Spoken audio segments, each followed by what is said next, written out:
Di era globalisasi, kerjasama dan pertukaran internasional telah menjadi kekuatan pendorong penting untuk pengembangan berbagai bidang. Dengan kebangkitan China sebagai kekuatan ekonomi terbesar kedua dunia, kini semakin banyak negara yang mulai menghargai kerjasama dengan China untuk mencapai kepentingan dan pembangunan bersama. Dan baru-baru ini, kesepakatan kerjasama penting dicapai antara China dan Prancis. Lantas, mengapa Prancis lebih memilih kerjasama dengan Tiongkok daripada Jepang dan Korea Selatan? Dan di episode kali ini, kita akan membahas serangkaian pertimbangan strategis dan kepentingan ekonomi di balik kerjasama ini.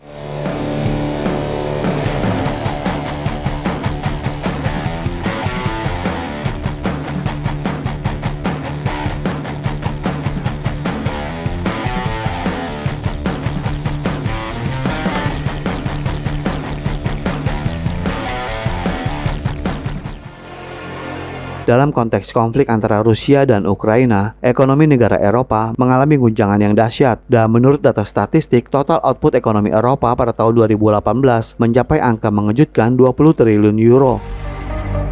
Ini adalah angka yang sangat mengesankan, tetapi setelah terjadinya perang dan konflik yang terus meningkat, skala ekonomi Eropa pada tahun 2022, angka ini mengalami penurunan yang sangat drastis. Di tahun 2022 saja, nilai output ekonomi total Eropa menjadi hanya 16 triliun euro, penurunan hampir 20% dibandingkan dengan tahun 2018.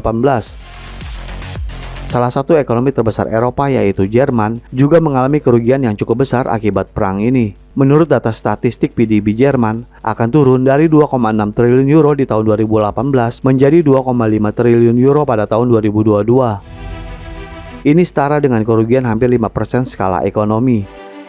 Angka ini cukup mengungkapkan dampak yang menghancurkan dari konflik Rusia dan Ukraina terhadap ekonomi Eropa. Pengurangan ukuran ekonomi berarti bahwa negara-negara di Eropa menghadapi tantangan ekonomi yang serius, termasuk meningkatnya pengangguran dan kegagalan bisnis. Dalam konteks penurunan ekonomi global, banyak negara sedang mencari cara untuk mempromosikan pemulihan ekonomi dan secara aktif mencari mitra yang dapat diandalkan. Sebagai salah satu ekonomi terbesar dunia, Amerika Serikat saat ini juga sedang menghadapi krisis ekonomi yang parah dan tidak dapat memberikan dukungan yang dibutuhkan kepada para sekutu Eropanya dalam jangka pendek. Yang paling disoroti adalah pesanan pembuatan kapal senilai 22 miliar yuan. Pesanan ini mencakup sejumlah kapal inovatif, termasuk 12 kapal kontainer besar yang ditenagai oleh bahan bakar ganda metanol, dan kapal kontainer ultra besar didukung oleh bahan bakar gas alam cair. Alasan mengapa Prancis memilih untuk memesan kapal ini dari China, terutama karena kapal ini menggunakan metanol dan gas alam cair sebagai bahan bakar utama sehingga bisa mencapai emisi nol selama pelayaran. Pada saat yang sama, kapal ini juga menggunakan indeks desain efisiensi energi kapal. Dan yang paling penting adalah bahwa kapal-kapal ini dibuat di China. Kapal-kapal ini tidak hanya dapat memenuhi persyaratan emisi paling ketat di dunia, tetapi juga memiliki daya dukung yang besar dan desain fitur yang canggih. Panjang kapal berbahan metanol ini sekitar 366 meter dengan lebar 51 meter dan kedalaman cetakan 30,2 meter. Dengan ukuran yang sangat besar, ini memungkinkannya untuk mengangkut kargo dengan berat hingga mencapai 156.000 ton. Apakah itu mobil, mesin berat, barang konsumen atau kargo lainnya, kapal ini dapat menanganinya dengan mudah. Kapal kontainer ultra besar bertenaga bahan bakar gas alam cair memiliki panjang total 399,9 meter dengan lebar cetakan 61,3 meter dan kedalaman ruang kargo mencapai 33,5 meter. Dimensi besar ini memberikan kapasitas kargo yang lebih besar dan lebih tinggi kapasitas muatannya. Akan tetapi, kerjasama ini menimbulkan kecemburuan Jepang dan Korea Selatan. Seperti Jepang, negara ini dikenal di seluruh dunia untuk teknologi yang luar biasa dan kapal berkualitas tingginya. Menurut statistik, jumlah kapal yang dibangun oleh industri galangan kapal Jepang setiap tahunnya termasuk peringkat di antara yang teratas di dunia. Pada tahun 2019 saja, lebih dari 300 kapal dibangun di Jepang. Begitu juga dengan Korea Selatan yang juga merupakan pemain penting dalam industri pembuatan kapal. Teknologi pembuatan kapal serta kapasitas produksinya juga sangat kuat. Statistik menunjukkan bahwa jumlah kapal yang dibangun oleh perusahaan pembuatan kapal Korea Selatan tercatat juga lebih dari ratusan kapal setiap tahunnya. Sebaliknya, produksi kapal tahunan China masih relatif kecil, dan ini menunjukkan bahwa masih ada kesenjangan tertentu antara teknologi pembuatan kapal China dengan Jepang dan Korea Selatan. Tetapi, mengapa Prancis tidak memilih bekerja sama dengan mereka? Yang pertama, keuntungan biaya dari industri perkapalan adalah faktor yang paling kritis. Menurut data, harga pembangunan kapal di China masih relatif lebih murah. Mengambil kapal kontainer besar sebagai contoh, di antara pesanan yang dilakukan oleh kelompok galangan kapal China, biaya pembangunan sebuah kapal peti kemas besar bertenaga metanol ganda harganya sekitar 250 juta dolar Amerika Serikat. Sebaliknya, kapal dengan ukuran yang sama seringkali lebih mahal untuk dibangun di Jepang atau Korea Selatan. Menurut data riset pasar, pembuatan kapal Jepang atau Korea Selatan biasanya menelan biaya lebih dari 300 juta dolar Amerika Serikat untuk jenis kapal yang sama. Yang kedua, kekuatan ekonomi China juga merupakan salah satu faktor kunci di bawah pengaruh konflik antara Rusia dan Ukraina, di mana ekonomi banyak negara di dunia mengalami pukulan yang keras. Namun yang mengherankan bahwa China telah mampu untuk menjaga pertumbuhan ekonominya dalam situasi yang sulit ini.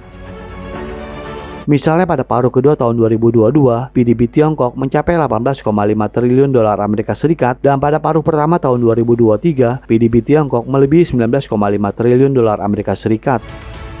Dibandingkan dengan paruh kedua tahun 2022, tingkat pertumbuhan ekonomi akan mencapai sekitar 6,5%. Ini semua menunjukkan bahwa kekuatan ekonomi China yang sangat kuat. Dalam hal ini, kerjasama antara Prancis dan China tidak hanya dapat memanfaatkan kekuatan ekonomi China yang kuat, tetapi juga melihat potensi besar pasar China. Dan yang lebih penting lagi, bahwa pasar China yang besar dan berkembang memberikan peluang bisnis yang melimpah bagi perusahaan-perusahaan dan investor Prancis. Sebaliknya, jika bekerjasama dengan Jepang atau Korea Selatan, menghadapi resiko dan ketidakpastian yang lebih besar karena ekonomi kedua negara ini sangat terpengaruh. Jadi jika Anda seorang investor dan Anda diminta untuk memilih di antara negara-negara ini, apakah Anda akan memilih yang beresiko atau yang lebih kuat? Dan pada saat yang sama, ini menunjukkan bahwa industri pembuatan kapal China secara bertahap melampaui Jepang dan Korea Selatan. Seperti pada tahun 2000, pangsa pasar galangan kapal China masih kurang dari 10%. Akan tetapi pada tahun 2022, jumlah pesanan kapal baru yang dikerjakan oleh galangan kapal China telah melebihi jumlah Jepang dan Korea Selatan. Data ini menunjukkan betapa pesatnya peningkatan industri galangan kapal China, sekaligus menunjukkan bahwa China akan mematahkan monopoli Jepang dan Korea Selatan dalam pembuatan kapal kontainer besar. Setelah China menandatangani pesanan kerjasama pembuatan kapal senilai 220 miliar yuan dengan Prancis, China segera ke Prancis untuk menunjukkan apresiasi dan dukungannya kepada para mitranya. Salah satu contoh penting adalah ketika China menandatangani perjanjian pembelian massal dengan perusahaan Prancis Airbus yang melibatkan 160 pesawat Airbus. Di antaranya termasuk 150 pesawat seri A320 dan 10 A350 dengan total nilai sekitar 20 miliar dolar Amerika Serikat.